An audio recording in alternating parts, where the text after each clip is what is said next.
Suamiku menurunkanku di jalan yang sunyi. Saat aku mengira hidupku berakhir di sana, aku justru menemukan kebenaran yang menyelamatkanku.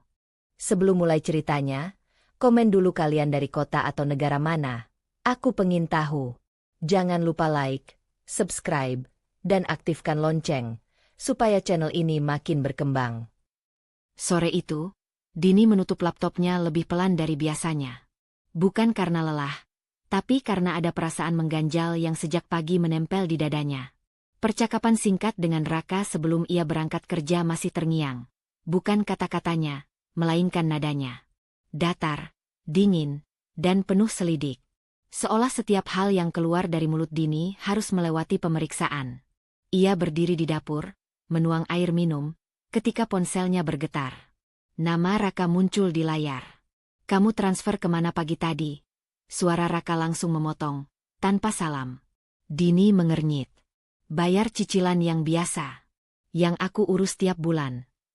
"Harganya segitu? Kok aku nggak tahu?" Nada itu lagi.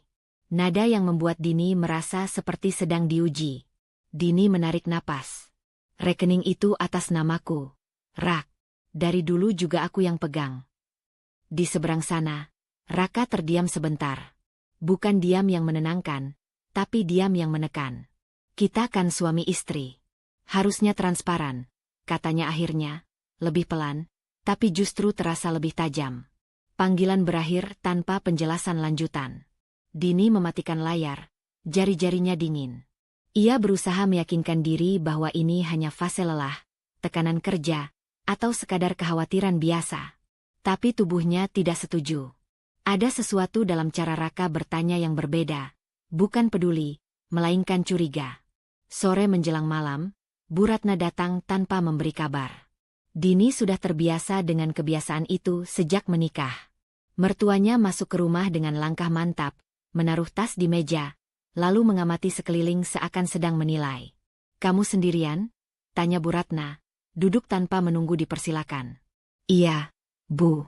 Raka masih di kantor," jawab Dini sambil menyuguhkan teh. Bu Ratna mengangguk kecil. Tatapannya menyapu Dini dari ujung rambut sampai ujung kaki.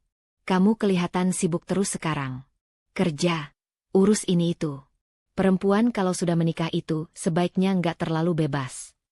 Kata bebas itu jatuh pelan, tapi menghantam tepat di dada Dini. "Aku cuma ngurus rumah, Bu. Sama keuangan yang dari dulu memang aku pegang," jawab Dini hati-hati. Bu Ratna tersenyum tipis. "Justru itu. Istri jangan terlalu pegang kendali. Nanti suami merasa nggak dihargai." Dini menggenggam cangkir tehnya lebih erat. Ia ingin menjawab, ingin menjelaskan bahwa semua itu bukan soal kendali, melainkan tanggung jawab yang sejak awal dipercayakan padanya. Tapi pengalaman mengajarkannya satu hal. Penjelasan seringkali hanya menjadi bahan tuduhan baru. Bu Ratna melanjutkan, suaranya tenang tapi syarat penilaian. "Raka itu laki-laki. Harga dirinya harus dijaga. Jangan sampai orang luar melihat dia seperti nggak punya peran." Orang luar. Seolah rumah tangga mereka adalah panggung yang harus terlihat sempurna, meski di dalamnya retak perlahan. Malam itu, setelah Bu Ratna pergi, Dini duduk sendirian di kamar. Lampu redup, lemari terbuka. Ia memandangi map berisi dokumen-dokumen penting yang selama ini ia simpan rapi. Tangannya bergetar saat menyentuhnya. Ingatan lama menyeruak. Masa ketika ia pernah menyerahkan seluruh hidupnya pada seseorang, percaya penuh, lalu ditinggalkan tanpa pegangan. Rasa bergantung itu pernah membuatnya hampir tak bisa bangkit. Ia berjanji pada dirinya sendiri saat itu, tidak akan pernah lagi membiarkan hidupnya sepenuhnya berada di tangan orang lain. Pintu kamar terbuka. Raka masuk, meletakkan tas dengan gerakan keras. "Ibu bilang kamu makin susah diajak bicara," katanya tanpa menatap Dini. Dini menoleh. "Aku capek ditanya-tanya seolah aku ini menyembunyikan sesuatu." Raka akhirnya menatapnya. Sorot matanya tajam. "Aku cuma mau tahu kemana uang itu pergi." "Uang itu?" Dini berdiri. "Itu uang rumah tangga kita, Rak, yang selalu aku kelola." "Kamu terlalu defensif," Raka mendengus. "Sejak kapan kamu jadi kayak gini?" Pertanyaan itu membuat Dini terdiam. Sejak kapan? Atau sejak Raka berubah, tapi tak pernah mau mengakuinya? Raka keluar kamar, meninggalkan pintu setengah terbuka. Dini duduk kembali di tepi ranjang, jantungnya berdebar tak karuan. Untuk pertama kalinya sejak menikah, ia merasakan ketakutan yang spesifik, bukan takut ditinggal, melainkan takut kehilangan kendali atas hidupnya sendiri. Dengan tangan gemetar, Dini mengambil ponselnya. Ia membuka kontak lama yang jarang ia sentuh, lalu mengetik pesan singkat. Sebuah langkah kecil, nyaris tak terlihat, tapi berisiko. Mei, besok kamu ada waktu? Aku perlu ngobrol. Ia menatap layar beberapa detik sebelum mengunci ponsel. Di luar kamar, suara langkah Raka terdengar menjauh. Di dalam dirinya, sesuatu yang lama terkubur mulai bergerak, perlahan bangkit, dan Dini tahu, ini baru awal. Pesan dari Maya belum sempat terbalas ketika Dini terbangun keesokan paginya. Matanya terasa berat, bukan karena kurang tidur, melainkan karena semalaman pikirannya tak pernah benar-benar berhenti. Bayangan wajah Raka saat keluar kamar masih menempel, seperti bayang-bayang yang tak mau pergi. Ia bangun lebih awal, berharap rutinitas pagi bisa menenangkan pikirannya. Namun ketenangan itu hanya bertahan sampai suara langkah Raka terdengar dari ruang tengah. Din, panggil Raka datar. Dini menghentikan gerakan tangannya di atas meja makan. Iya. Raka berdiri di ambang dapur, tangannya menyilang di dada. Soal keuangan, aku mau kita ubah sistemnya. Kalimat itu terdengar ringan, tapi sikap Raka tidak. Dini menoleh perlahan. Ubah bagaimana? Aku yang pegang semuanya, jawab Raka tanpa ragu. Biar jelas. Biar nggak ada lagi salah paham. Dini menelan ludah. Ia sudah menduga arah pembicaraan ini, tapi tetap saja dadanya mengencang saat mendengarnya langsung. Sejak awal, kita sepakat aku yang mengelola. Kamu sendiri yang minta begitu. Itu dulu, potong Raka. Sekarang aku merasa kamu terlalu tertutup. Kata tertutup itu terasa tidak adil. Dini ingin membela diri, tapi suara di kepalanya lebih cepat menyerangnya. Mungkin aku memang terlalu keras mempertahankan ini. Mungkin aku yang salah. Pikiran itu muncul begitu saja, tanpa diundang, membuat bahunya turun. Raka melanjutkan, nadanya menggurui. Aku suami kamu. Aset itu juga tanggung jawabku. Dini memejamkan mata sesaat. Ia tahu ini bukan hanya soal uang. Ini soal kendali. Dan kendali itu sedang direbut darinya, pelan tapi pasti. Siang harinya, Bu Ratna datang lagi. Kali ini bersama Raka. Dini bisa merasakan perubahan udara di rumah bahkan sebelum mereka berbicara. Ada kesepakatan diam-diam di antara ibu dan anak itu, kesepakatan yang menempatkan Dini di sisi berlawanan. Kamu jangan keras kepala, kata Bu Ratna sambil duduk. Tatapannya langsung tertuju pada Dini. Rumah tangga itu butuh pengorbanan. Dini berdiri di dekat jendela, tangannya saling menggenggam. Aku tidak menolak berbagi, Bu. Aku cuma... Kamu terlalu ingin mengatur, sela Bu Ratna. Makanya Raka jadi tertekan. Laki-laki itu sensitif soal peran. Raka mengangguk kecil, seolah mendapat pembenaran. Aku cuma mau rumah tangga kita seimbang. Dini menatap mereka bergantian. Kata seimbang terdengar ironis ketika dua orang berdiri di satu sisi, dan ia sendirian di sisi lain. Rasa bersalah mulai merayap, bercampur dengan kebingungan. Sejak kapan mempertahankan tanggung jawab yang diberikan menjadi sebuah kesalahan? Bu Ratna bangkit, suaranya melembut tapi syarat tekanan. Kalau dari awal kamu nggak terlalu bebas, mungkin semua ini nggak akan terjadi. Kalimat itu menghantam lebih keras dari tuduhan manapun. Dini merasa dadanya sesak. Ia mengangguk pelan, bukan karena setuju, tapi karena tak sanggup melawan. Dalam diamnya, sebuah bagian dari dirinya menyusut, bagian yang dulu yakin pada kemampuannya sendiri. Sore itu, Dini menemui Maya di sebuah kafe kecil. Ia duduk lebih membungkuk dari biasanya, tangannya gelisah memainkan sendok. Maya langsung menangkap perubahan itu. Kamu kelihatan capek, Din, kata Maya lembut. Dini tersenyum tipis. Mungkin aku memang terlalu keras selama ini. Alis Maya berkerut. Keras? Kamu? Dini menceritakan tekanan Raka dan Bu Ratna dengan suara yang makin lama makin kecil. Setiap kalimat terdengar seperti pembenaran, bukan keluhan. Maya mendengarkan tanpa memotong, tapi hatinya terasa berat melihat sahabatnya mengecil di depan matanya. "Kamu tahu nggak," kata Maya akhirnya, "setiap kali kamu bilang, mungkin aku salah, kamu kelihatan makin ragu sama diri sendiri." Dini terdiam. Kata-kata itu seperti cermin yang dipaksakan ke hadapannya. Ia ingin menyangkal, tapi tak bisa. Ada rasa takut yang baru. Takut bahwa ia perlahan percaya pada semua tuduhan itu. Malam menjelang ketika Dini pulang. Raka sudah menunggunya di ruang tamu. Sebuah map tipis di meja. "Aku sudah siapkan surat kuasa. Biar aku yang urus semuanya mulai sekarang." Dini menatap map itu lama. Jantungnya berdegup kencang.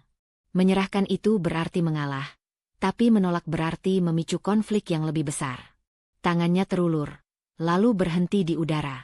"Aku perlu waktu," katanya akhirnya, suaranya nyaris tak terdengar. Raka menghela napas panjang, jelas tidak puas. "Jangan lama-lama." Dini masuk kamar dengan langkah berat. Di balik pintu tertutup, ia menekan dadanya yang berdebar. Untuk pertama kalinya, ia mempertimbangkan kemungkinan yang paling menakutkan. Bagaimana jika mempertahankan kendali justru membuatnya kehilangan segalanya? Di atas meja, map itu masih terbuka. Sebuah pilihan kecil, berisiko, menunggu untuk disentuh. Map tipis itu masih tergeletak di meja ketika malam turun. Dini duduk di tepi ranjang, punggungnya menempel pada kepala tempat tidur, pandangannya kosong. Ia belum menyentuhnya sejak kemarin. Bukan karena lupa, melainkan karena takut pada apa yang akan terjadi setelahnya, apapun pilihannya. Di luar kamar, suara langkah Raka mondar-mandir terdengar gelisah. Ketegangan belum reda, ia justru mengendap, menunggu saat yang tepat untuk meledak. Ketukan pelan terdengar di pintu. "Din." Suara Raka terdengar lebih lunak dari biasanya. "Ayo keluar sebentar." Dini membuka pintu. Raka berdiri dengan jaket sudah dikenakan, kunci mobil di tangannya. "Aku pikir kita perlu bicara. Berdua. Tanpa gangguan," katanya. "Biar semuanya jelas." Nada itu, tenang, hampir menenangkan, membuat Dini ragu. Ada bagian dari dirinya yang ingin percaya, yang merindukan versi Raka yang dulu. Ia mengangguk pelan, meraih tasnya. Mungkin ini kesempatan untuk berdamai. Mungkin ini jalan keluar dari tekanan yang menyesakkan. Mobil melaju menembus malam. Lampu-lampu jalan memantul di kaca, menciptakan garis-garis cahaya yang cepat menghilang. Raka menyetir tanpa banyak bicara. Dini menunggu, mencoba membaca suasana. Tangannya saling menggenggam di pangkuan, jantungnya berdetak tak teratur. "Kamu tahu," Raka akhirnya membuka suara, "aku capek ribut terus. Aku cuma mau kita kembali seperti dulu." Dini menoleh. "Aku juga," jawabnya jujur. "Aku cuma ingin merasa aman." Raka mengangguk, tapi matanya tetap menatap jalan. "Makanya aku ajak kamu keluar. Supaya kamu tenang." Mobil berbelok, meninggalkan jalan utama. Lampu-lampu semakin jarang. Dini merasa ada yang tidak beres, tapi ia menahannya. "Jangan berprasangka," katanya pada diri sendiri. "Ini suamimu." Mobil berhenti mendadak di sebuah jalan sempit.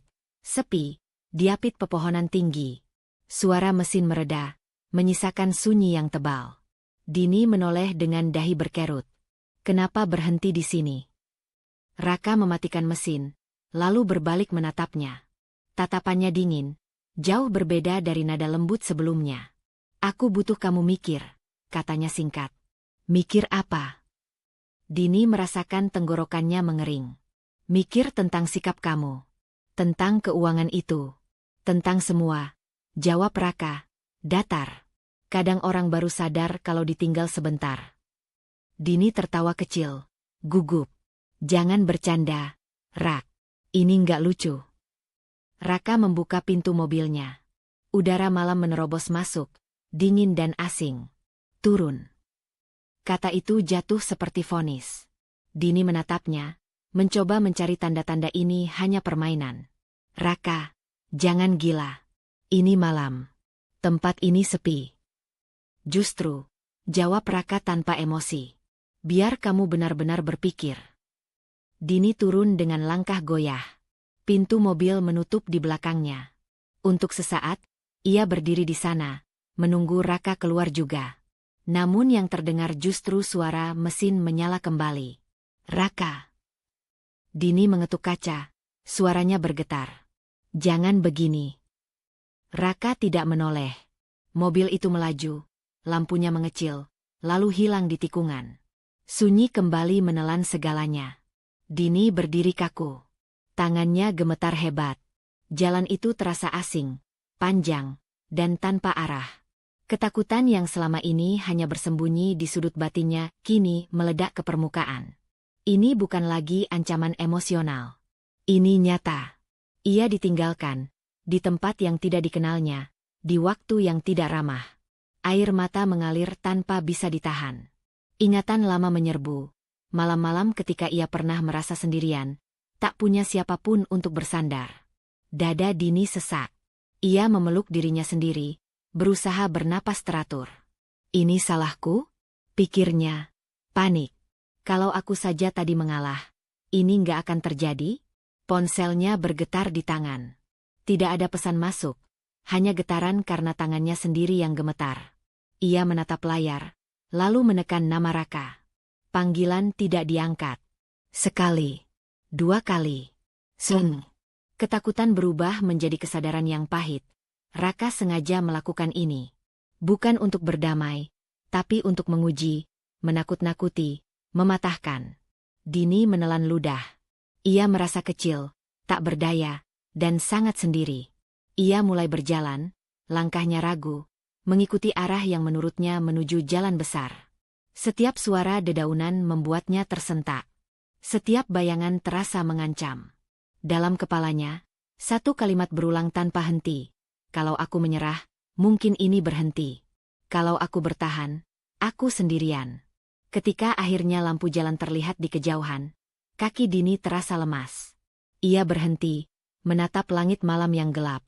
Air mata jatuh lagi, kali ini bukan hanya karena takut, tetapi karena sesuatu yang lebih dalam. Kesadaran bahwa pernikahan yang ia pertahankan dengan susah payah kini menjadi sumber ancaman.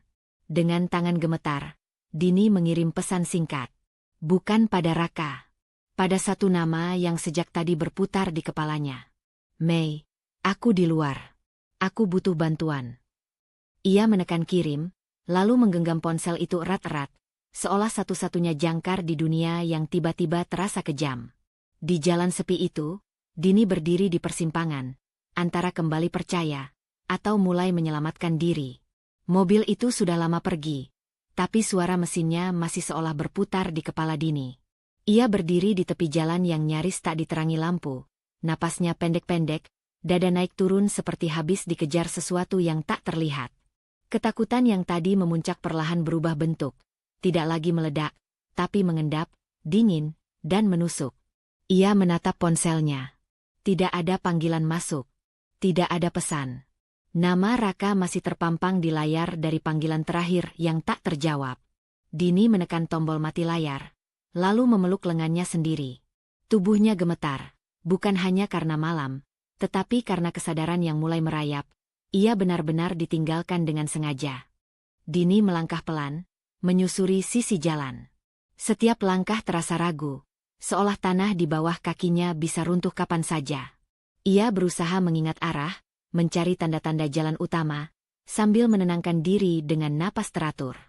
Tenang. Jangan panik. Kamu harus pulang. Hati-hati. Suara itu datang tiba-tiba, tenang tapi jelas.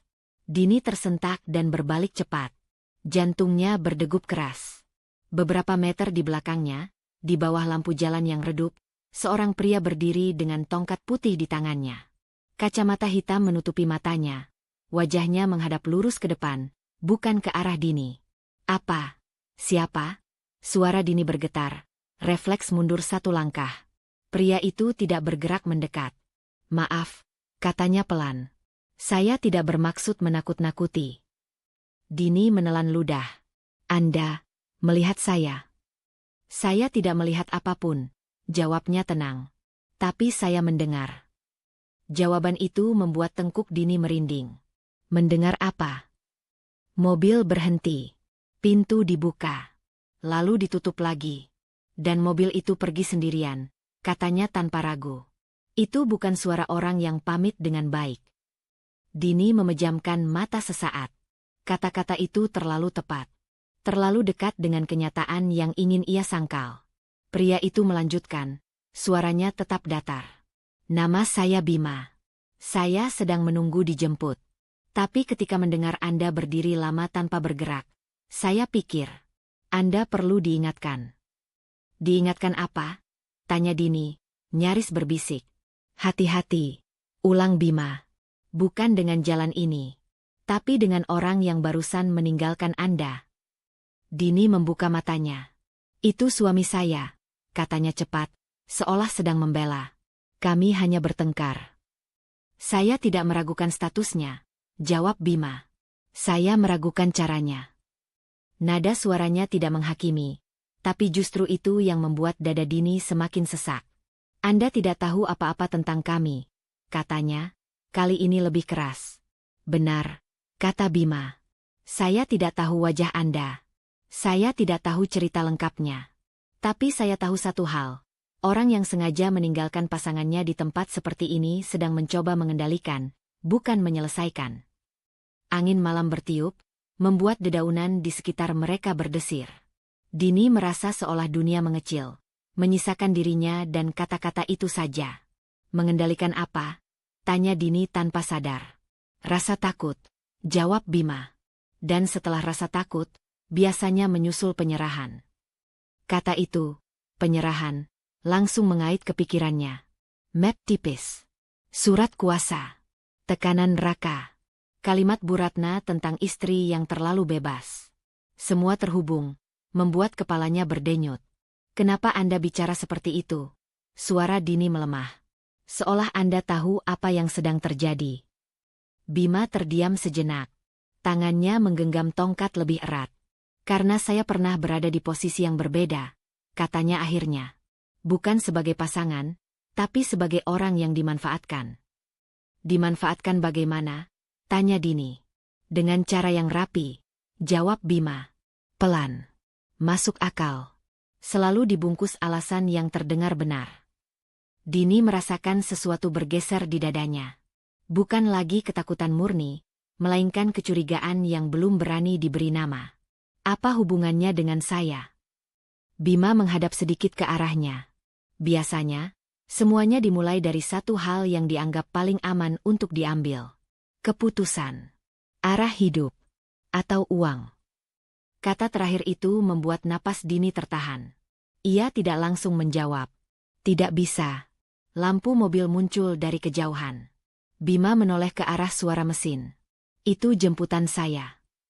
Ia melangkah pergi, lalu berhenti satu langkah sebelum membuka pintu mobil. Saya tidak meminta Anda percaya saya, katanya. Saya hanya ingin Anda tidak mengabaikan perasaan tidak nyaman yang barusan muncul. Mobil itu pergi, menyisakan Dini kembali sendirian di jalan sepi, tapi tidak sama seperti sebelumnya. Beberapa menit kemudian, Maya akhirnya tiba menjemput. Dalam perjalanan pulang, Dini lebih banyak diam. Ia menatap lurus ke depan, pikirannya penuh. Ketika sampai di rumah, ia tidak langsung masuk kamar.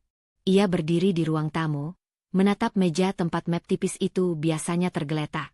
Dini mengambil map itu, memasukkannya ke dalam tas, lalu menutup resleting dengan tangan gemetar. Ia belum tahu apa arti semua peringatan itu.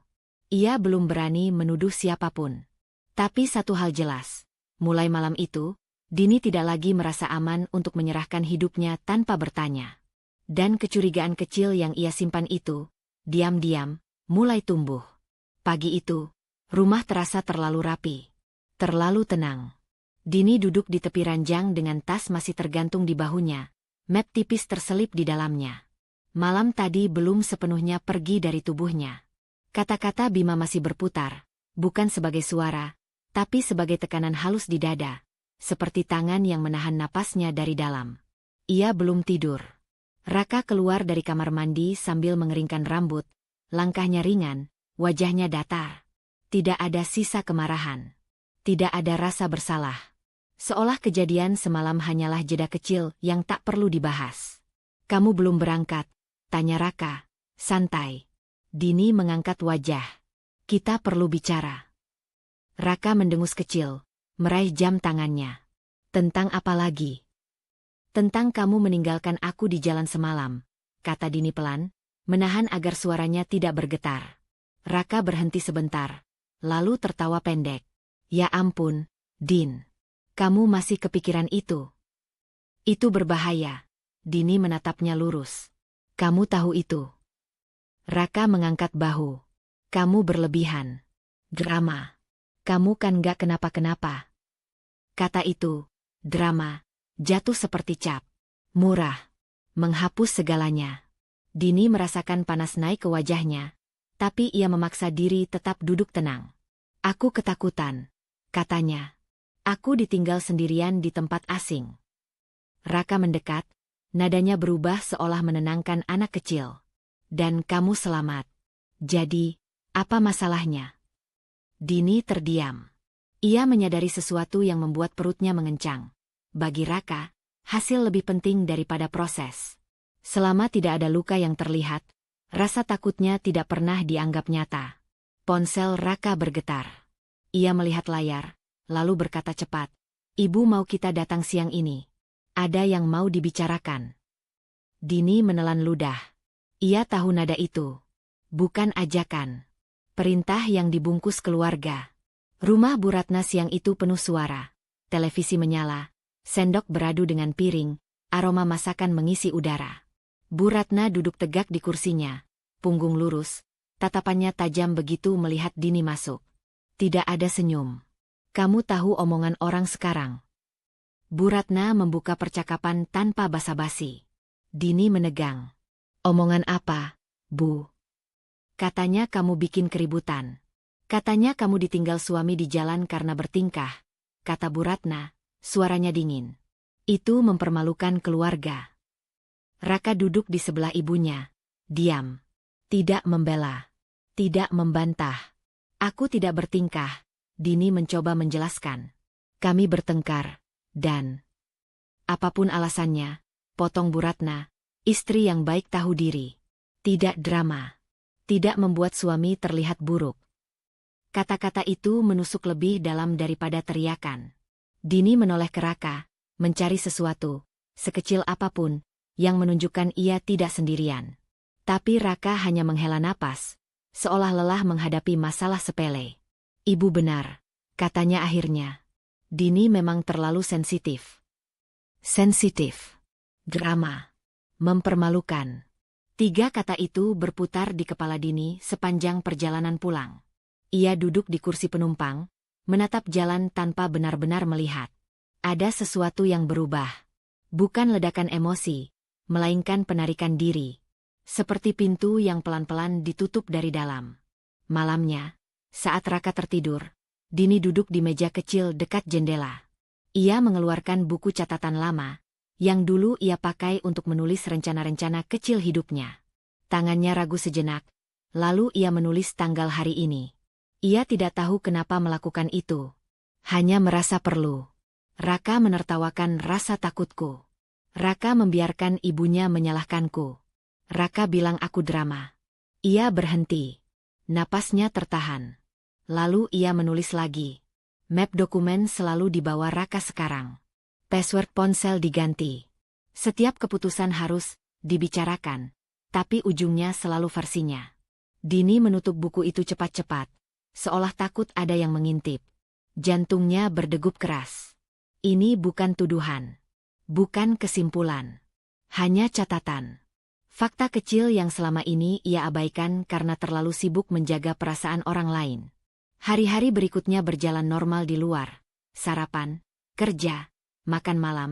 Tapi di dalam diri Dini, sesuatu terus mencatat. Nada suara Raka saat membahas uang. Cara Bu Ratna menyebut, keluarga, seolah Dini selalu di luar lingkaran. Permintaan-permintaan kecil yang terasa makin mengikat. Suatu sore, Raka menyebut lagi soal surat kuasa itu. Santai. Seolah hanya formalitas. Dini mengangguk, tersenyum tipis. Tidak membantah. Tidak bertanya. Malam itu, saat Raka mandi, Dini membuka tasnya. Ia mengeluarkan map tipis itu, menatapnya lama. Tangannya gemetar. Tapi kali ini bukan karena takut, melainkan karena sadar. Ia memasukkan map itu ke laci bawah lemari, lalu menguncinya. Kuncinya kecil, nyaris tak berarti. Tapi saat bunyi klik terdengar, dada Dini terasa sesak oleh keputusan yang baru saja ia ambil. Ia belum melawan. Ia belum pergi. Ia hanya menunda menyerahkan sesuatu yang dianggap semua orang bukan miliknya untuk dijaga. Dan penundaan kecil itu, diam-diam, terasa seperti langkah paling berbahaya yang pernah ia ambil. Kunci laci masih dingin ketika Dini menyentuhnya pagi itu. Bunyi klik kecil semalam belum pergi dari kepalanya. Ia berdiri di depan lemari, ragu antara membukanya kembali atau membiarkannya terkunci. Seperti rasa curiga yang kini hidup, tapi belum berani ia akui sepenuhnya. Di dapur, suara piring beradu. Raka sudah bangun, bersenandung pelan. Terlalu normal untuk pagi setelah keputusan kecil yang terasa berbahaya. Kita makan di luar nanti siang, kata Raka tanpa menoleh, nada suaranya ramah. Sekalian kita bereskan dokumen itu. Dini menahan napas. Kata dokumen jatuh lembut, tapi beratnya menghantam lambung. Hari ini? Tanyanya, berusaha menjaga suara tetap rata. Iya, jawab Raka cepat. Biar selesai. Aku nggak mau urusan ini berlarut-larut. Dini mengangguk, mengambil cangkir, tangannya sedikit bergetar. Ia menyadari betapa sering ia mengangguk akhir-akhir ini. Sebuah kebiasaan yang dulu terasa aman, kini seperti jerat. Siang itu, Dini memilih berjalan kaki sebentar sebelum bertemu Raka. Ia butuh udara. Di trotoar dekat taman kecil, langkahnya melambat. Ada suara tongkat menyentuh batu, ritmis, berhenti tepat di hadapannya. Bu Dini, sapa suara itu. Dini menoleh. Bima berdiri beberapa langkah di depan, kacamata hitam menutupi matanya, tongkat putih di tangan. Wajahnya tenang, seolah pertemuan ini bukan kebetulan. Kamu. Dini tercekat. Kamu tahu namaku. Bima tersenyum tipis. Aku ingat suara. Dan aku ingat langkahmu. Jantung Dini berdegup lebih cepat. Kenapa kamu di sini? Aku menunggu, jawab Bima jujur. Karena ada hal yang harus kamu dengar sebelum kamu menandatangani apapun. Kata itu membuat punggung Dini dingin. Menandatangani? Bima mengangguk pelan. Dia pernah melakukan ini. Melakukan apa? Dini berbisik. Membuat seseorang percaya, lalu menggeser kendali pelan-pelan, kata Bima. Bukan dengan kekerasan. Dengan kata-kata yang terdengar masuk akal. Dini ingin menyangkal, ingin mengatakan itu hanya kebetulan. Tapi Bima melanjutkan, suaranya lebih rendah. Namanya Laila. Dulu. Aku mengenalnya karena aku yang mengantarnya pulang malam itu. Dini menelan ludah. Pulang dari mana? Dari kantor notaris, jawab Bima. Dia menangis. Katanya tanda tangan itu hanya formalitas. Kaki Dini terasa lemah. Apa yang terjadi padanya? Bima tidak langsung menjawab. Ia menggeser tongkatnya, seperti menata keberanian. Dia kehilangan rumah, usaha. Lalu suaminya bilang dia tidak becus mengelola apapun. Sama persis. Kenapa kamu yakin? Itu Raka. Suara Dini hampir tak terdengar. Aku tidak melihat, kata Bima lembut. Tapi aku mendengar. Cara dia berbicara. Kata-kata yang sama. Dan ketika aku mendengar namamu, dan malam itu, aku tahu. Dini mundur setengah langkah. Nalurinya berteriak untuk lari. Menjauh dari cerita ini, dari kemungkinan yang terlalu menakutkan. Tapi ada bagian lain yang berdiri kaku, menuntut ia bertahan. Aku tidak bisa membuktikan apapun, lanjut Bima. Aku hanya bisa memperingatkan. Jangan menandatangani apapun tanpa orang yang kamu percaya. Jangan sendirian. Ponsel Dini bergetar. Nama Raka muncul di layar. Di mana kamu? Dini menatap layar itu lama, lalu mematikan suara. Kenapa kamu membantuku? Tanyanya pada Bima. Karena aku pernah diam, jawab Bima. Dan diam itu mahal. Mereka berpisah tanpa janji. Dini berjalan cepat menuju kafe tempat Raka menunggu. Setiap langkah terasa seperti tarik-menarik, takut dan bertahan saling menggenggam lengannya. Raka sudah duduk, map tebal di atas meja. Akhirnya, katanya, tersenyum. Notarisnya sebentar lagi datang. Dini duduk berhadapan. Ia melihat map itu, lalu wajah Raka. Senyum yang sama. Nada yang sama. Kata-kata Bima berdenyut di pelipisnya. Aku mau baca dulu, kata Dini. Raka mengernyit sekilas, lalu tertawa kecil. Kamu kan sudah tahu isinya. Ini demi kita. Biar aku baca, ulang Dini, lebih tegas dari yang ia duga. Raka menarik napas, menyerahkan map itu. Jangan lama-lama. Dini membuka halaman pertama. Huruf-huruf menari, tapi ia memaksa fokus. Ada istilah yang tidak ia pahami sepenuhnya. Ada pasal yang terasa terlalu luas. Tangan Raka mengetuk meja, ritmenya menekan. Din, katanya lembut tapi mendesak, percaya sama aku. Kata percaya itu kini terdengar berbeda. Dini menutup map perlahan. Aku mau tanda tangan nanti. Aku perlu waktu. Raka menegang. Kenapa sekarang jadi ribet? Karena ini penting, jawab Dini. Keheningan menumpuk di antara mereka. Notaris tiba, menyapa canggung. Raka tersenyum paksa. Kita tunggu sebentar, katanya. Dini berdiri. Aku akan ke toilet. Di sana, Dini mengunci pintu, membuka buku catatan kecilnya. Tangannya gemetar, tapi tulisannya tegas. Laila. Formalitas. Kehilangan. Ia menatap bayangannya di cermin. Wajah pucat, mata merah, tapi ada garis keras yang baru. Dini mengeluarkan ponsel, mengetik pesan singkat, sebuah keputusan kecil yang berisiko. Kak Maya, aku butuh kamu. Sekarang. Ia mengirimnya, lalu menyimpan ponsel. Di luar, suara Raka memanggil namanya. Dini menarik napas panjang sebelum membuka pintu, mengetahui bahwa setelah ini, setiap langkah akan lebih berbahaya, dan mundur tak lagi terasa seperti pilihan. Pesan dari Maya belum terbalas ketika Dini duduk di ruang tamu, menatap jendela yang memantulkan wajahnya sendiri. Kalimat-kalimat di buku catatan kecilnya seperti berdiri, menuntut diakui. Laila. Formalitas. Kehilangan. Setelah kafe itu, Raka menjadi lebih diam, bukan tenang, melainkan menahan sesuatu. Dan keheningan seperti itu selalu membuat Dini bersalah, seolah ia penyebab retaknya udara. Ponselnya bergetar. Bukan Maya. Nama yang muncul membuat alis Dini berkerut. Lina. Din, kamu di rumah? Suara Lina terdengar terburu-buru. Lina adalah rekan Raka di kantor. Orang yang sering muncul sekilas di acara kantor. Ramah tapi selalu menjaga jarak. Sikapnya biasanya netral, profesional, tidak pernah terlalu dekat. Ada apa? Tanya Dini. Boleh aku mampir sebentar? Aku perlu ambil dokumen yang ketinggalan kemarin. Raka bilang kamu di rumah. Dini ragu sejenak, lalu mengangguk meski Lina tak melihat. Iya, silakan. Beberapa menit kemudian, Lina berdiri di depan pintu, napasnya belum teratur. Dini mempersilakan masuk. Mereka duduk di meja makan. Lina membuka tas, mengeluarkan map tipis, lalu berhenti. Tangannya gemetar sedikit. Maaf ya, Din, kata Lina, berusaha tersenyum.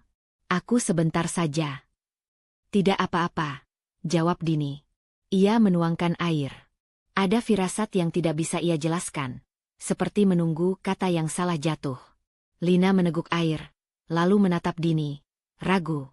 Raka nggak ada. Belum pulang, kata Dini. Lina mengangguk cepat. Bagus. Kata itu menggantung. Dini menatapnya. Ada yang perlu kamu sampaikan. Lina menelan ludah. Aku sebenarnya nggak berniat bicara. Tapi setelah kemarin, aku kepikiran. Kemarin. Dini mencondongkan badan. Di kantor, kata Lina pelan. Raka terlihat sangat tertekan. Dia marah ke semua orang. Aku kira soal target. Tapi, Lina berhenti, seolah menimbang batas. Dini menunggu. Diamnya kini bukan pasrah, melainkan waspada. Tapi aku dengar percakapan dia dengan bagian kredit, lanjut Lina. Tanpa sengaja. Dia kira ruangannya kosong.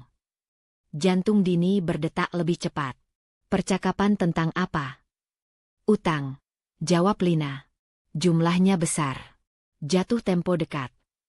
Kata itu memukul seperti palu. Dini menahan napas. Utang apa? Pinjaman pribadi, kata Lina cepat. Bukan perusahaan. Itu yang membuatku kaget. Dini memejamkan mata sejenak. Potongan-potongan mulai berputar. Desakan tanda tangan. Nada tergesa. Kata formalitas. Sejak kapan? Beberapa bulan. Jawab Lina. Tekanannya makin berat minggu ini. Ada agunan yang diminta. Agunan. Dini berbisik. Lina mengangguk. Aset. Sunyi menekan ruangan. Dini merasakan lantai seperti bergeser. Ia ingin tertawa. Sebuah refleks untuk menolak. Tapi tidak ada yang lucu. Kenapa kamu bilang ke aku? Lina menatap meja. Karena kemarin aku melihat map itu di kafe. Aku takut. Takut apa? Takut kamu dijadikan jalan keluar. Jawab Lina jujur. Maaf. Aku tahu ini bukan urusanku. Tapi aku pernah melihat ini terjadi. Dini teringat Bima. Dia pernah melakukan ini. Nafasnya bergetar. Kamu yakin? Aku bekerja dengan angka, kata Lina. Dan aku melihat kepanikan. Raka bukan hanya ingin rapi, dia kepepet. Dini berdiri, berjalan ke jendela. Di luar, sore meredup. Selama ini ia menyebut dirinya berlebihan. Terlalu sensitif, terlalu curiga. Bu Ratna menegaskan itu. Raka mengulanginya dengan senyum. Tapi potongan-potongan ini menyatu dengan kejam. Terima kasih, kata Dini akhirnya. Suaranya lebih tenang dari yang ia rasakan. Lina bangkit. Aku sudah mengambil dokumennya. Aku nggak akan bicara ke siapapun. Tapi, jaga dirimu. Setelah Lina pergi, Dini duduk kembali. Ia membuka buku catatan. Menulis cepat, tegas. Utang. Jatuh tempo. Agunan. Ponselnya bergetar. Maya membalas. Aku bisa datang malam ini. Dini mengetik balasan, lalu berhenti. Ia menatap pintu depan, membayangkan Raka masuk dengan senyum biasa. Untuk pertama kalinya, rasa bersalah tidak muncul. Yang ada hanya kejelasan yang menyakitkan. Ia bukan istri yang berlebihan. Ia target. Dini menutup buku catatan, menyelipkannya ke dalam tas. Ia mengambil map dari lemari, menaruhnya di tempat tersembunyi.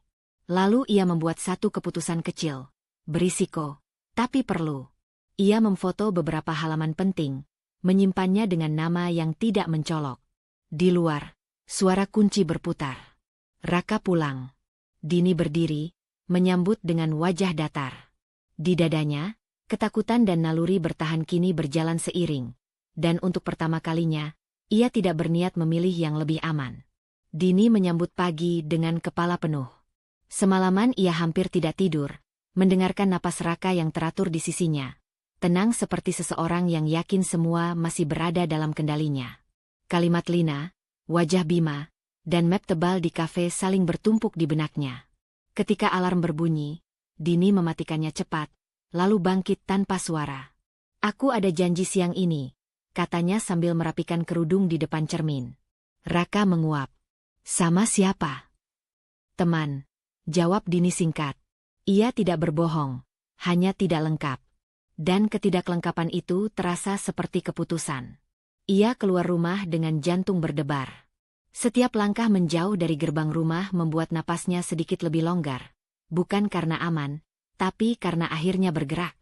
Dini menuju sebuah kantor kecil di sudut jalan lama. Bangunan 2 lantai dengan papan nama sederhana. Surya Krekan. Pak Surya menyambutnya dengan senyum tipis. Rambutnya memutih di pelipis.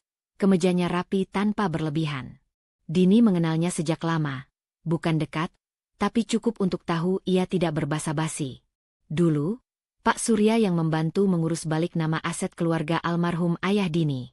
Ia ingat bagaimana lelaki itu selalu berbicara pelan.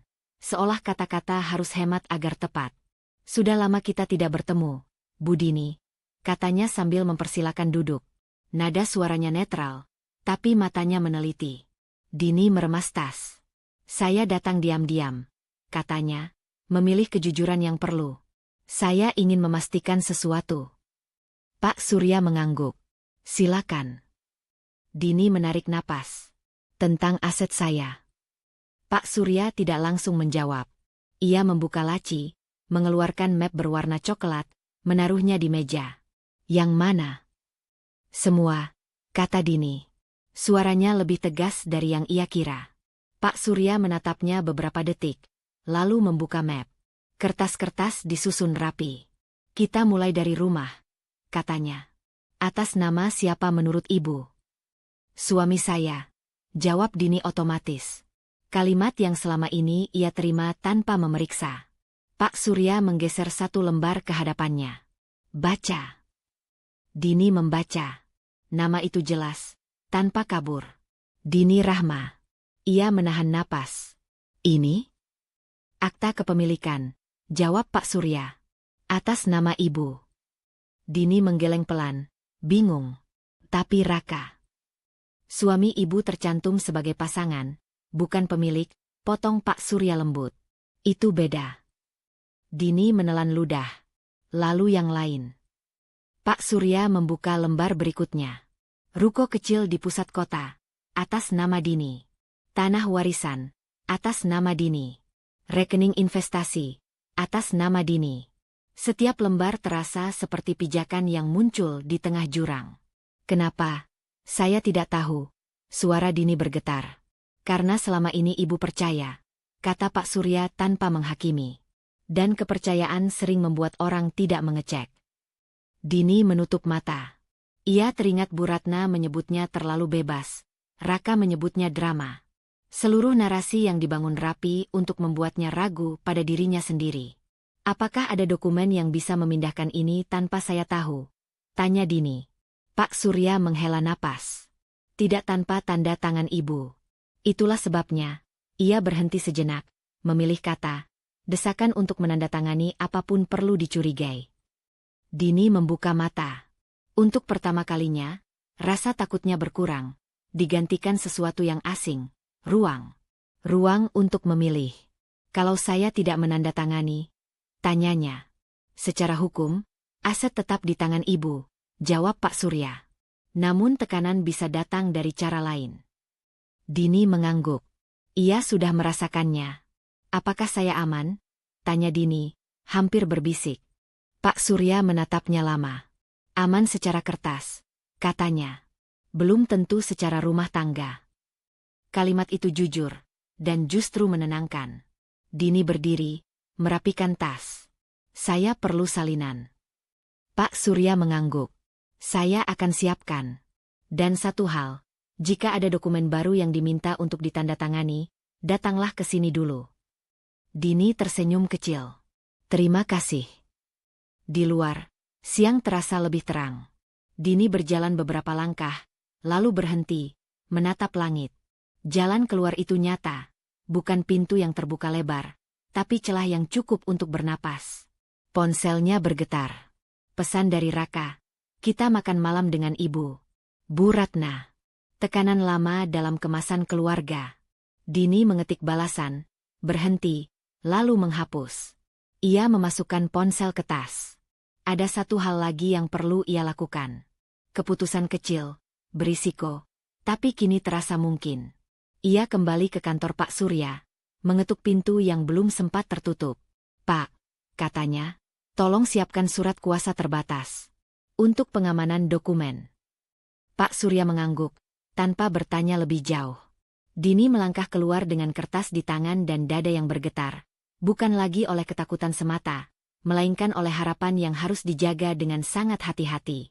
Surat kuasa terbatas itu terasa lebih berat daripada kertas biasa ketika Dini menyimpannya di dalam tas. Sejak dari kantor Pak Surya, langkahnya pulang dipenuhi kewaspadaan baru, bukan ketakutan yang membekukan, melainkan kesadaran bahwa setiap gerakannya kini diawasi. Raka menyambutnya di ruang tamu dengan senyum yang terlalu siap. Kamu kemana saja?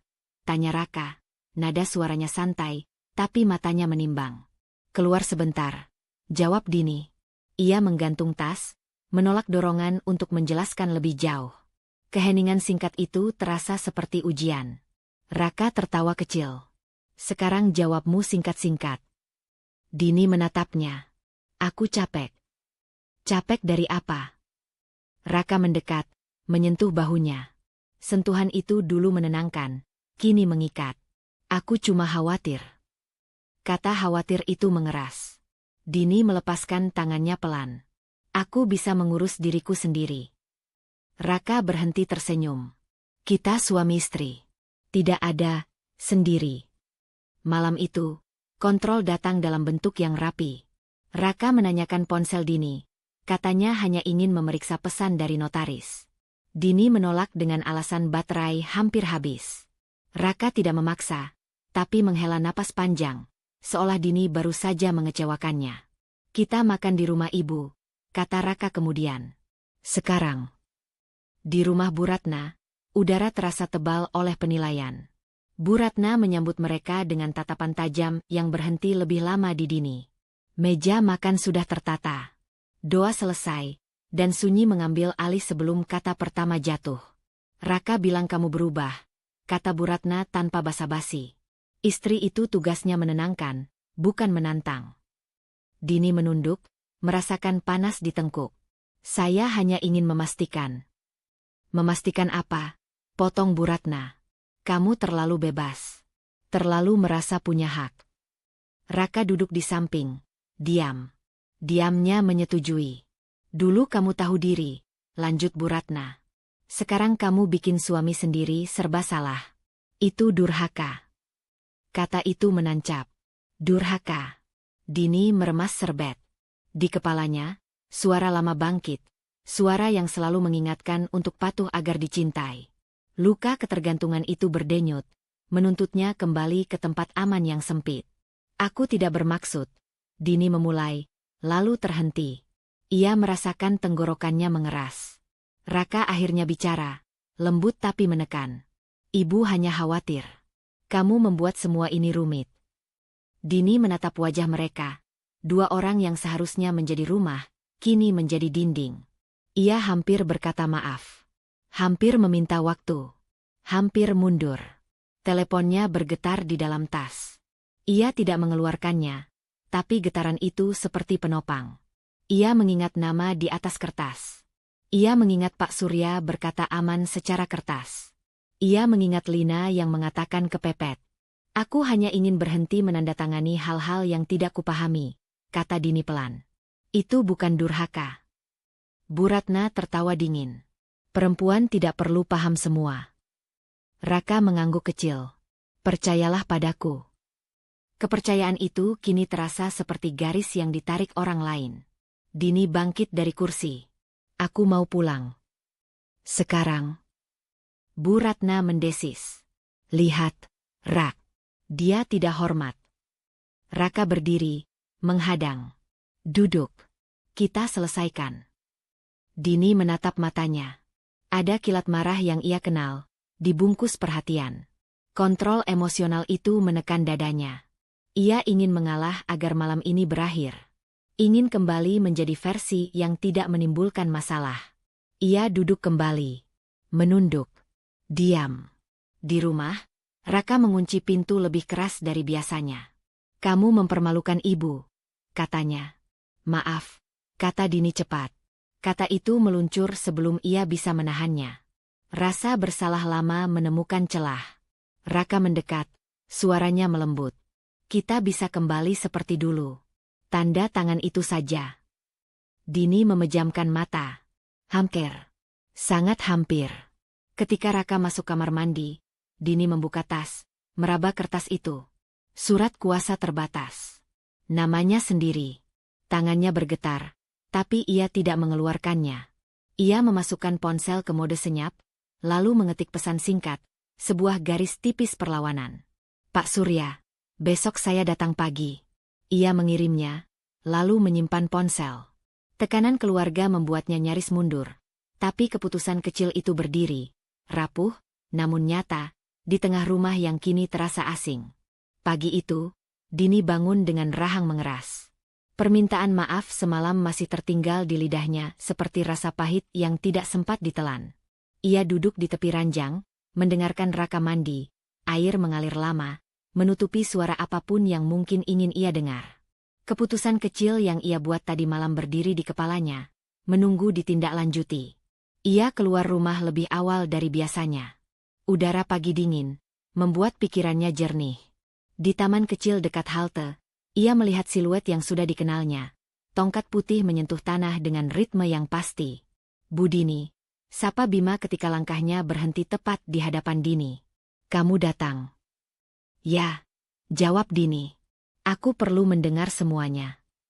Mereka duduk di bangku taman. Bima tidak banyak bergerak, seolah setiap kata harus diberi ruang. "Aku belum menceritakan yang terburuk," katanya. "Karena aku tidak ingin menakutimu." Dini menatap ke depan. "Aku sudah takut. Sekarang aku ingin tahu." Bima mengangguk.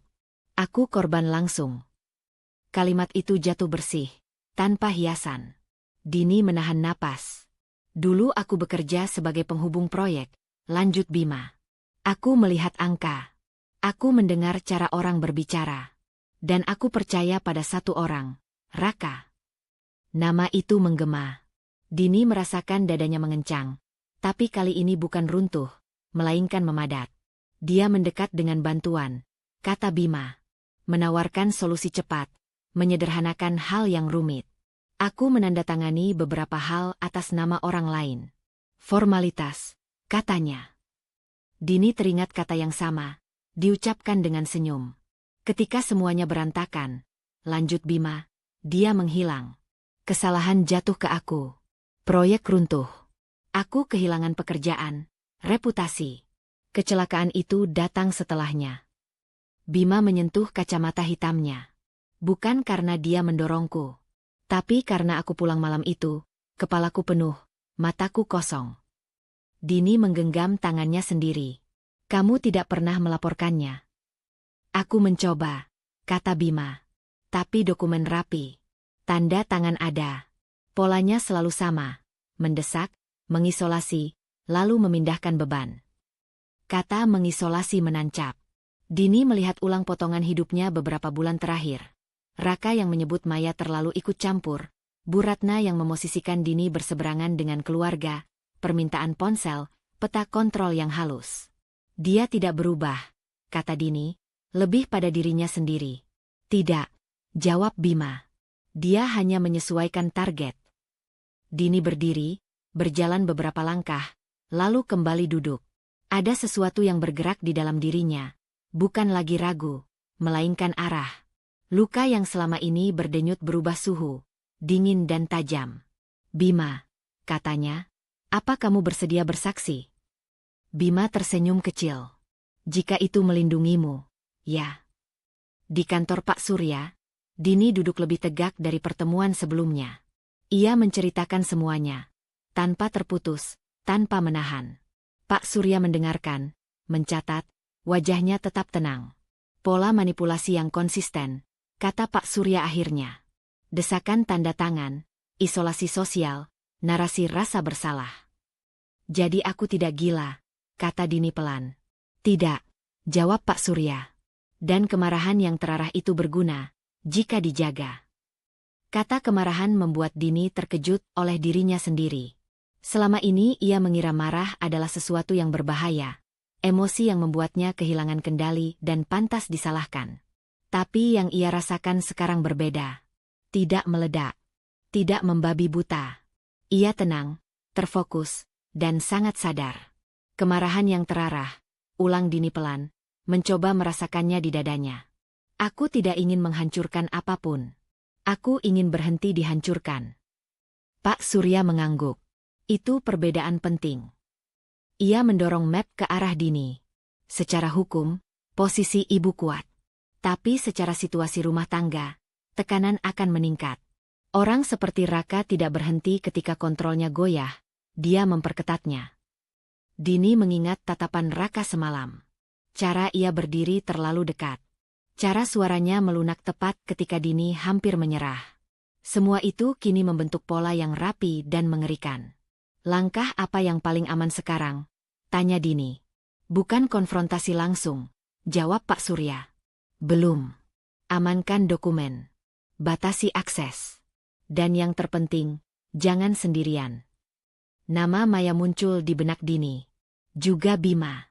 Untuk pertama kalinya, ia tidak merasa bersalah membutuhkan orang lain. Sore itu, Dini kembali ke taman. Bima masih duduk di bangku yang sama, seolah waktu menunggunya. Ketika Dini mendekat, ia tidak langsung bicara. Aku percaya kamu, kata Dini akhirnya. Dan aku tidak akan diam. Bima mengangguk. Itu cukup. Ada satu hal lagi, lanjut Dini. Dia akan menekan lebih keras. Kalau itu terjadi, aku butuh kamu siap. Aku siap, jawab Bima tanpa ragu. Aku sudah terlalu lama menunggu hari ini. Di rumah, malam turun dengan cepat. Raka pulang lebih awal, membawa senyum dan kantong makanan favorit Dini. Perhatian itu terasa seperti perangkap yang dibungkus kenyamanan. Aku minta maaf soal kemarin, kata Raka sambil menyusun piring. Aku terlalu keras. Dini memperhatikannya dengan mata baru. Tidak membantah. Tidak mengangguk berlebihan. Aku capek, katanya singkat. Kita semua capek, jawab Raka. Makanya kita perlu saling percaya. Kata itu kembali. Tapi kali ini, Dini mendengarnya sebagai taktik, bukan janji. Saat Raka ke kamar mandi, Dini membuka tasnya, memastikan dokumen masih aman. Ia menghapus satu pesan lama di ponselnya, permintaan maaf yang belum terkirim, dan menggantinya dengan catatan baru di buku kecilnya. Pola terbukti. Aku tidak berlebihan. Aku tidak sendirian. Air berhenti mengalir. Raka keluar, mendekat. Besok kita selesaikan semuanya, katanya. Aku sudah siapkan dokumennya. Dini mengangkat wajah. Ada ketakutan di sana, ya. Tapi di bawahnya, ada kemarahan yang tenang, terarah, dan untuk pertama kalinya, berpihak padanya. Kita lihat besok, jawab Dini. Di dalam dadanya, sesuatu telah berubah arah. Luka itu masih ada, tapi kini ia menjadi sumber tenaga, bukan lagi pengikat. Dan Raka, tanpa menyadarinya, baru saja melangkah ke fase yang tidak lagi bisa ia kendalikan sepenuhnya. Pagi datang dengan ketegangan yang tidak lagi samar. Dini bangun sebelum alarm, dadanya terasa sempit, seperti ada tangan tak terlihat yang menekan dari dalam. Kalimat Raka semalam, besok kita selesaikan semuanya, terus berulang di kepalanya. Untuk pertama kalinya, kata selesaikan tidak terdengar seperti janji, melainkan ancaman. Ia bergerak cepat dan senyap. Mengambil tas, memastikan buku catatan kecil dan salinan dokumen tersimpan rapi. Ketika melangkah keluar kamar, Raka masih tidur, punggungnya menghadap pintu. Dini berhenti sejenak, menatap lelaki yang selama ini ia sebut rumah. Ada sedih, ada marah, dan ada tekad yang tidak ingin ia lepaskan. Di kantor Pak Surya, udara terasa lebih dingin dari biasanya. Pak Surya sudah menunggu dengan beberapa map tebal di atas meja. Wajahnya serius, tanpa basa-basi. Kita mulai sekarang, katanya. Ini bukan proses yang lama, tapi akan memancing reaksi. Dini duduk, jari-jarinya saling mengunci. Aku siap. Mereka bekerja dengan ritme yang efisien. Pak Surya menjelaskan sambil bergerak, pengamanan akses rekening, pembatasan kuasa, pemberitahuan tertulis ke pihak terkait. Tidak ada istilah berlebihan, tidak ada janji palsu. Setiap langkah terasa seperti bata yang disusun menjadi dinding. Dengan ini, kata Pak Surya sambil menunjuk satu berkas, tidak ada perpindahan aset tanpa kehadiran dan persetujuan ibu secara langsung. Dini mengangguk. Dan kalau dia marah, dia akan, jawab Pak Surya tenang. Itu indikator bahwa kontrolnya terganggu. Kata indikator membuat Dini menghela napas. Ia bukan lagi sekadar istri yang bereaksi, ia kini membaca tanda. Keluar dari kantor, ponselnya bergetar bertubi-tubi. Nama Raka muncul berulang. Dini mematikan dering.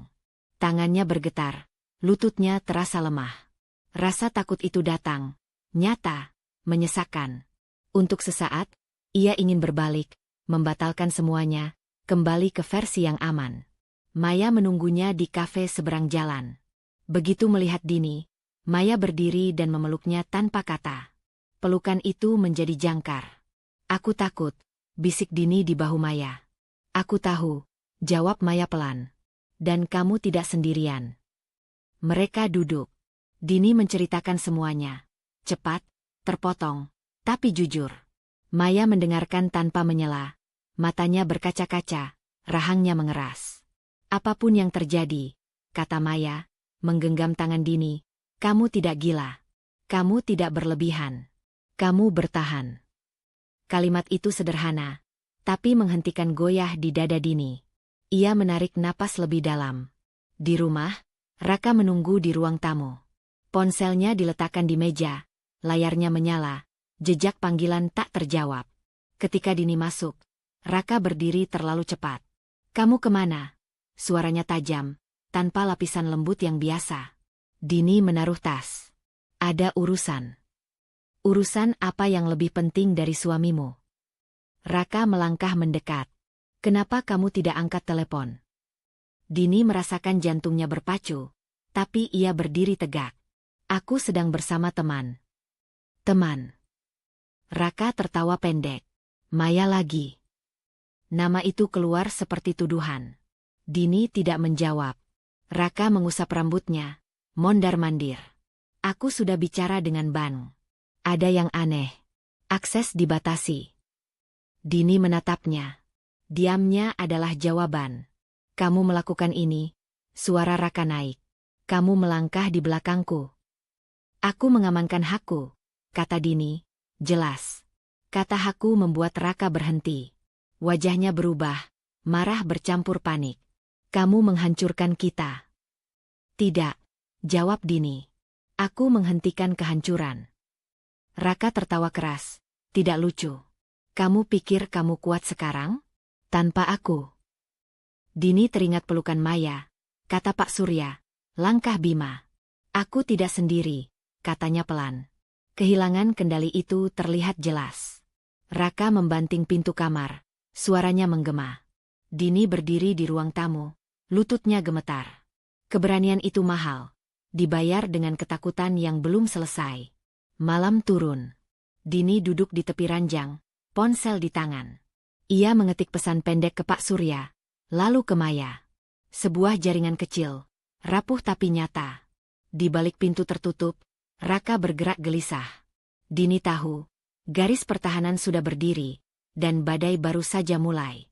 Pagi itu, rumah terasa seperti ruang sidang yang belum dibuka. Dini bangun dengan tenggorokan kering, tidur terputus oleh mimpi pendek yang sama.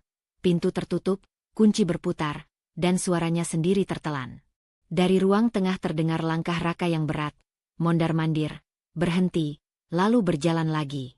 Ketika Dini keluar kamar, ia sudah menunggu. Kamu pikir aku tidak akan tahu? Raka membuka, tanpa salam. Wajahnya tegang, mata merah. Semua aset dibekukan. Akses diputus. Kamu mengira ini permainan? Dini berdiri, punggungnya menempel ke dinding sejenak, lalu melangkah maju. Aku mengamankannya. Dengan menusuk dari belakang. Raka meledak. Suaranya meninggi, kata-katanya berderak. Kamu tahu apa akibatnya? Aku dipermalukan. Dini menelan ludah. Nada itu memicu ketakutan lama. Dorongan untuk meredam, meminta maaf, menenangkan. Tangannya bergetar, tapi ia tidak mundur. Akibatnya, lanjut Raka, semua rencanaku hancur. Kamu egois. Egois karena tidak mau menyerahkan hakku. Dini bertanya, suaranya bergetar tapi utuh. Raka tertawa sinis. Hakmu? Kita menikah. Itu kita. Kita tidak berarti aku harus hilang, jawab Dini. Raka mendekat, jaraknya menekan. Kamu sudah berubah. Siapa yang mempengaruhimu? Dini teringat Maya, Pak Surya, Bima. Ia mengangkat dagu. Aku akhirnya mendengarkan diriku sendiri. Raka mengangkat ponsel. Kita ke rumah ibu. Sekarang. Di rumah Bu Ratna, suasana lebih keras dari yang Dini bayangkan. Bu Ratna berdiri di ruang tamu, tangan terlipat, rahang mengeras. Tatapannya menusuk Dini sebelum pintu tertutup sempurna. Apa yang kamu lakukan itu? Bu Ratna memulai, tanpa duduk. Kamu membuat keluarga ini jadi bahan pembicaraan. Dini menarik napas. Saya hanya... Tidak, potong Bu Ratna. Kamu harus mengalah. Demi nama baik keluarga. Kata-kata itu jatuh seperti palu. Nama baik, kata yang selalu digunakan untuk membungkam. Dini merasakan lututnya melemah. Ia ingin menjelaskan, ingin menunjukkan kertas, ingin membuktikan bahwa ia benar. Tapi ia tahu, penjelasan tidak diminta. Yang diminta adalah tunduk. Raka berdiri di samping ibunya. Diam, tapi sikapnya jelas. Aliansi itu membuat dada Dini sesak. Kamu istri, lanjut Bu Ratna. Tugasmu menjaga suami, bukan mempermalukannya. Dini menatap lantai. Di sana, bayangan sepatunya sendiri tampak kecil. Ia hampir berkata maaf. Kata itu sudah di ujung lidah. Lalu ia mengingat malam di jalan sepi. Tongkat putih yang menyentuh aspal. Map coklat di meja Pak Surya. Pelukan Maya. Kata target. Kemarahan yang terarah itu naik, bukan untuk menyerang, untuk menahan. Saya tidak akan mengalah, kata Dini. Ruangan membeku. Bu Ratna menyipitkan mata. Apa? Saya tidak akan mengalah, ulang Dini, kali ini lebih jelas. Suaranya tidak tinggi, tidak menantang, tegas. Mengalah berarti menyerahkan diri saya. Raka bergerak cepat. Dini. Bu Ratna mengangkat tangan. Kamu berani melawan orang tua? Saya tidak melawan, jawab Dini.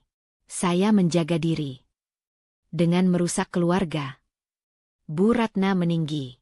Dengan mencegah kerusakan yang lebih besar, kata Dini.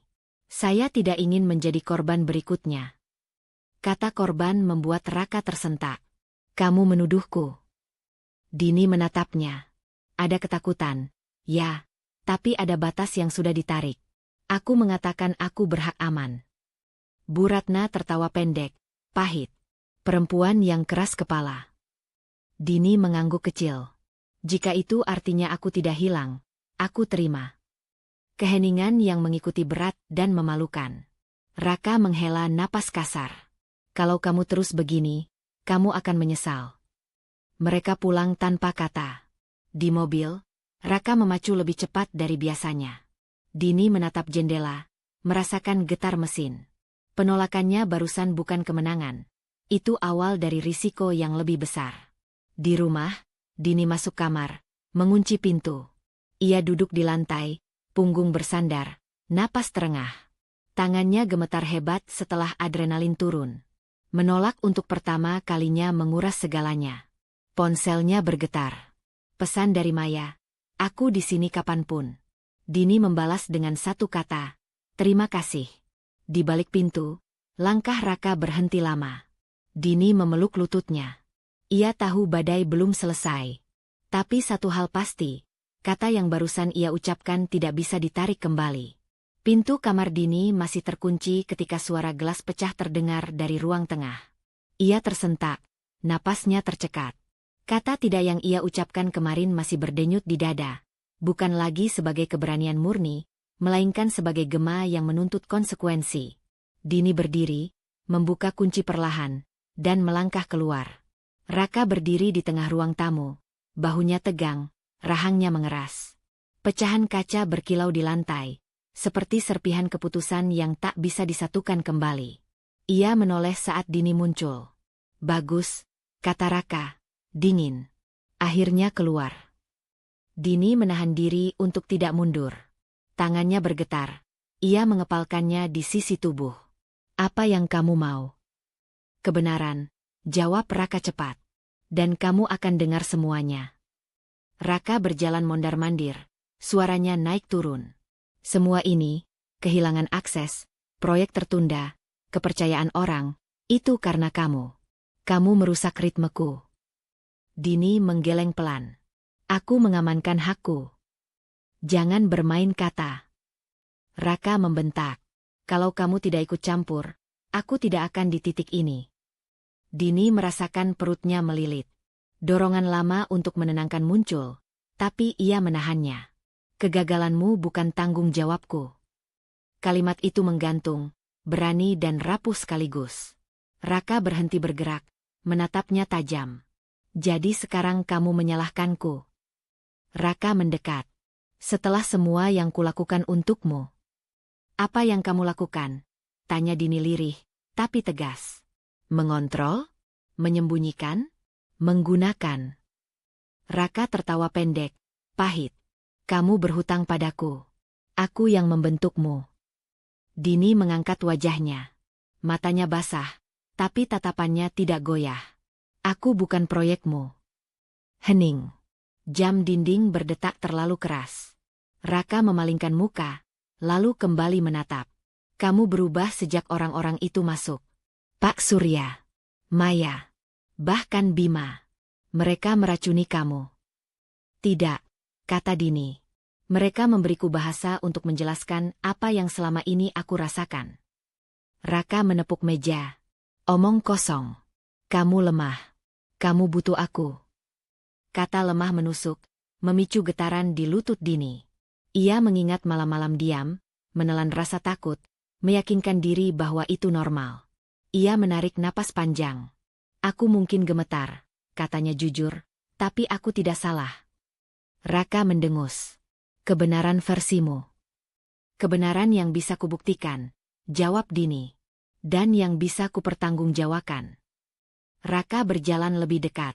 Dini merasakan jarak menyempit, tubuhnya tegang. Kalau kamu terus begini, Raka berkata pelan, mengancam, aku bisa membuat hidupmu sulit.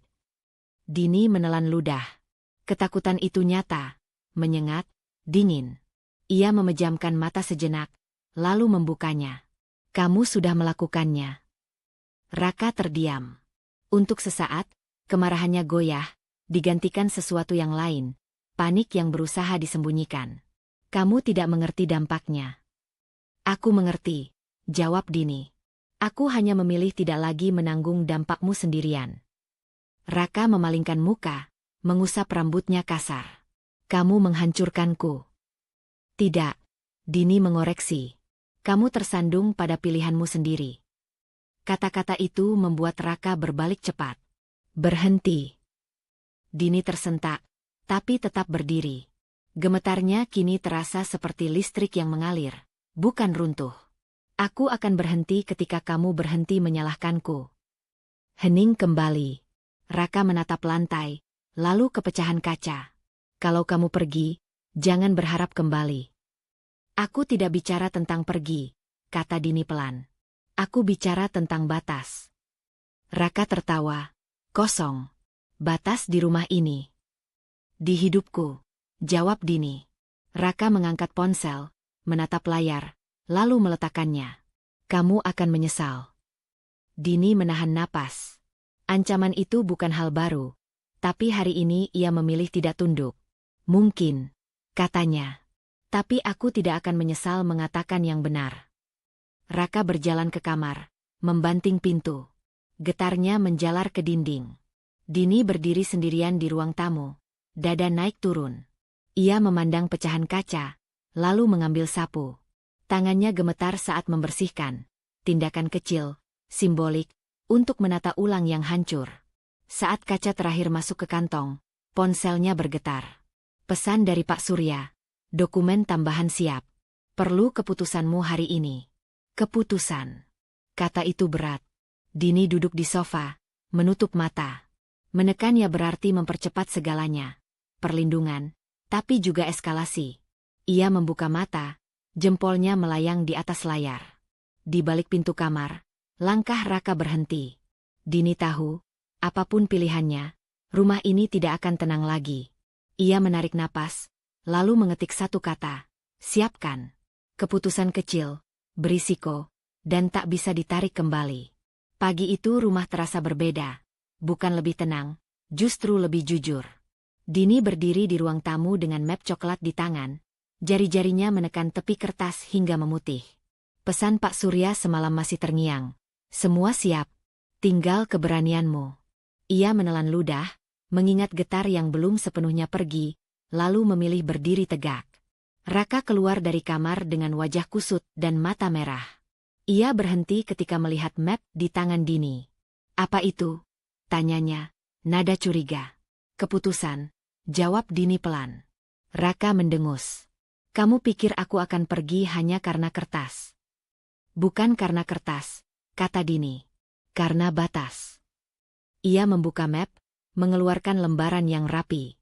Dokumen pengamanan aset, pernyataan hak tinggal, dan satu surat yang membuat napasnya bergetar saat membacanya semalam. Dini mengangkat wajahnya, menatap Raka, bukan dengan marah, melainkan dengan kesadaran yang lama ditunda. Raka, katanya, suara tetap meski jantung berdebar. Aku meminta kamu meninggalkan rumah ini. Kata meminta itu jujur dan tegas. Raka tertawa singkat. Kamu mengusir suamimu sendiri. Ya, jawab Dini. Secara resmi. Raka melangkah mendekat, bahunya mengeras. Kamu tidak punya kuasa. Dini menggeser dokumen ke meja, menunjuk tanda tangan yang telah disahkan. Aku punya. Hening menyebar. Raka menatap kertas itu, lalu kembali ke wajah Dini. Sesuatu runtuh di matanya, bukan air mata, melainkan keyakinan yang pecah. Kamu berani melawanku. Dini menarik napas. Aku berani melindungi diriku. Raka meraih dokumen itu, membacanya cepat. Tangannya gemetar. Ini jebakan, gumamnya. Kamu bekerja sama dengan mereka. Tidak, kata Dini. Aku bekerja sama dengan kebenaran. Pintu depan terbuka keras. Bu Ratna masuk tanpa salam, wajahnya tegang. Apa-apaan ini? Suaranya tinggi. Kamu mempermalukan keluarga. Dini menoleh. Inilah momen yang paling ia takuti, bukan Raka, melainkan suara yang selama ini membungkus rasa bersalahnya. Bu, katanya, menahan getar, urusan ini antara saya dan Raka. Bu Ratna melangkah maju. Kamu istri. Tugasmu mengalah. Dini menggeleng pelan. Mengalah bukan berarti menghapus diri. Bu Ratna menepuk meja. Aku ibunya. Aku punya hak bicara. Di rumah ini, Dini menjawab, tidak lagi. Bu Ratna terdiam. Kata-kata itu jatuh berat. Raka menoleh cepat ke ibunya, berharap dukungan. Namun Bu Ratna melihat dokumen di meja, membaca sekilas, dan wajahnya berubah. Kuasa yang biasa ia gunakan, nama baik, tekanan, rasa malu, tidak menemukan pijakan. Ini tidak pantas, gumam Bu Ratna. Kali ini ragu.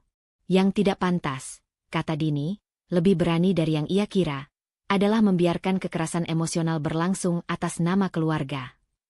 Raka membanting kursi. Kamu menghancurkan segalanya. Tidak. Dini menatapnya. Suaranya jernih. Aku menghentikannya. Raka mengusap wajahnya, langkahnya mundur. Ia mencoba tertawa, tapi suaranya patah. Kamu pikir hidupmu akan mudah tanpa aku? Aku tidak mengejar mudah, jawab Dini. Aku mengejar aman. Bu Ratna menarik napas panjang. Raka, katanya lirih, cukup. Itu yang paling melukai. Bukan penolakan Dini, melainkan ibu yang tak lagi berdiri di depannya. Ego Raka runtuh di antara dua kenyataan. Kuasa yang hilang dan rencana yang tak lagi bekerja. Ambil barangmu, kata Dini. Nyaris berbisik, tapi tegas. Hari ini. Raka memandang sekeliling, seakan baru menyadari rumah itu bukan miliknya. Ia mengangguk kaku, berjalan ke kamar. Suara koper diseret memecah hening. Bu Ratna berdiri canggung, lalu berbalik ke pintu. Kamu akan menyesal, katanya tanpa daya. Mungkin, Dini menjawab jujur. Tapi bukan karena diam. Pintu tertutup. Dini berdiri sendirian. Kakinya terasa lemas, tapi dadanya lapang dengan rasa takut yang kini bernama. Ia duduk, menutup mata, membiarkan getar berlalu. Ponselnya bergetar. Pesan dari Maya, aku di luar. Kamu tidak sendirian. Dini tersenyum tipis. Ia bangkit, membuka pintu, menghirup udara pagi. Keputusan besar telah diambil, namun langkah berikutnya menunggu. Di tangannya, ada satu dokumen terakhir dari Pak Surya yang belum ia tanda tangani. Mengamankan segalanya berarti membuka babak baru, dan menghadapi balasan yang pasti datang. Dini menatap kertas itu. Jempolnya berhenti sejenak. Lalu ia melangkah ke meja, bersiap membuat pilihan kecil berikutnya, yang akan menentukan seberapa jauh ia berani melangkah dari bayang-bayang lama.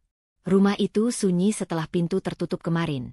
Namun kesunyian kali ini tidak menggigit. Dini duduk di ruang tamu dengan cahaya pagi menyentuh lantai, memantul pada meja yang semalam menjadi saksi keberaniannya. Napasnya masih menyimpan sisa getar, tapi di baliknya ada rasa utuh, seperti benda yang lama retak kini direkatkan dengan jujur. Ia memungut dokumen terakhir yang kemarin belum ditandatangani. Bukan karena ragu pada kebenaran, melainkan karena ingin memastikan satu hal, keputusan ini benar-benar miliknya. Dini menutup mata, mengingat suara Raka yang dulu mengatur, suara Bu Ratna yang menuntut, dan ketakutannya sendiri yang bertahun-tahun ia rawat tanpa sadar. Pagi ini, semuanya terdengar jauh. Ketukan pelan di pintu. Maya berdiri dengan senyum yang tidak memaksa. "Aku bawa sarapan," katanya, ringan. Dini membuka pintu lebar. "Masuk." Mereka duduk berhadapan, mengunyah roti sambil membiarkan sunyi bekerja. "Kamu kelihatan berbeda," ucap Maya akhirnya. Bukan kagum berlebihan, lebih seperti pengakuan. "Lebih jujur," jawab Dini. "Ke diriku sendiri." Maya mengangguk. "Itu yang paling susah." Ponsel Dini bergetar. Pesan dari Pak Surya singkat dan jelas. Semua pengamanan final. Hak dan aset sepenuhnya aman. Kamu tidak perlu bertemu siapapun lagi kecuali jika kamu mau. Dini membaca 2 kali, lalu menghela napas panjang. Ada rasa lega yang bukan euforia, melainkan tenang. "Sudah selesai?" tanya Maya. "Sudah," kata Dini. Ia menandatangani dokumen itu dengan tangan mantap. Satu goresan tinta, tapi dampaknya seperti pintu yang terkunci rapat dari dalam. Siang menjelang. Dini berjalan ke halaman depan. Matahari menyentuh daun, dan untuk pertama kalinya ia tidak merasa harus meminta izin pada hari. Di ujung jalan, seorang pria berdiri dengan tongkat putih, Bima. Kehadirannya tidak mengejutkan, seolah rumah ini memang memanggilnya untuk pamit. "Terima kasih," kata Dini lebih dulu, menghampiri. Bima tersenyum, wajahnya tenang. "Kamu sudah memilih." "Aku tidak lagi menunggu diselamatkan," jawab Dini. "Bagus," kata Bima. "Aku tidak datang untuk menyelamatkan, hanya mengingatkan." "Dan kamu berhasil." Bima mengangguk. "Aku pernah kehilangan karena percaya pada suara yang salah. Kamu memilih mendengar suaramu sendiri. Itu sudah cukup." Ia berbalik, langkahnya mantap. Tidak ada janji lanjutan, tidak ada misteri tertinggal. Hanya penutup yang layak. Sore hari, Dini masuk ke kamar yang dulu menjadi tempat ia mengecil. Lemari kosong separuh, jejak Raka telah pergi bersama koper. Dini membuka jendela, membiarkan udara masuk. Ia menata ulang tempat tidur, bukan sebagai simbol kemenangan, melainkan perawatan. Setiap lipatan rapi seperti pernyataan kecil. "Aku ada." Ponselnya kembali bergetar. Nama Bu Ratna muncul. Dini memandangi layar beberapa detik, lalu mengangkatnya. "Dini," suara itu kaku, tanpa otoritas lama. "Aku tidak setuju dengan caramu. Tapi aku mengerti kamu sudah memutuskan." Dini menelan ludah. Dulu, kalimat itu akan membuatnya goyah. Kini, ia hanya mendengar fakta. "Saya tidak mencari persetujuan, Bu," katanya lembut. "Saya mencari keselamatan." Hening. "Jaga dirimu," ucap Bu Ratna akhirnya, singkat. "Terima kasih," jawab Dini, dan menutup panggilan tanpa rasa bersalah. Malam turun perlahan. Dini duduk di meja, menulis daftar hal yang ingin ia lakukan, bukan sebagai pelarian, melainkan rencana. Ia menuliskan satu hal yang paling sederhana, bangun tanpa takut. Lalu tersenyum kecil. Maya pamit, memeluknya erat. "Kalau kamu butuh apa-apa." "Aku tahu," Dini menyela. "Dan aku juga tahu aku bisa berdiri." Ketika rumah kembali sunyi, Dini menyalakan satu lampu di ruang tamu. Cahaya itu cukup, tidak menyilaukan, tidak redup. Ia berdiri di tengah ruangan, merasakan lantai di telapak kaki, dinding yang tidak lagi menekan, dan napas yang mengalir tanpa izin siapapun. Ia melangkah ke pintu depan, membukanya sebentar, memandang jalan. Hidup baru tidak datang dengan kembang api. Ia datang dengan langkah kecil yang konsisten, dengan harga diri yang kembali ke tempatnya. Dini menutup pintu, mengunci dari dalam. Bukan untuk mengurung diri, melainkan untuk memilih siapa yang boleh masuk. Di meja, kunci rumah berkilau. Dini menggenggamnya, lalu meletakkannya kembali. Besok, ia akan mendaftar kelas yang lama ia tunda. Besok, ia akan mengatur ulang ruang kerja. Besok, ia akan hidup. Malam itu, untuk pertama kalinya, rumah benar-benar bernama dirinya. Cerita Dini mengingatkan kita bahwa cinta sejati tidak pernah meminta kita mengecil, menyerahkan kendali, atau hidup dalam ketakutan. Jika suatu hubungan membuatmu terus meragukan dirimu sendiri, mungkin yang perlu diselamatkan bukan hubungannya, melainkan dirimu. Dengarkan naluri, jaga batas, dan ingat, harga diri bukan hadiah dari siapapun, melainkan hak yang wajib kamu pertahankan. Terima kasih sudah berjalan bersama Dini dari luka hingga pulih, dari takut hingga berani. Semoga kisah ini menguatkan langkahmu, setenang apapun prosesnya. Sampai bertemu di cerita berikutnya. Jaga dirimu, dan jangan lupa memilih dirimu sendiri.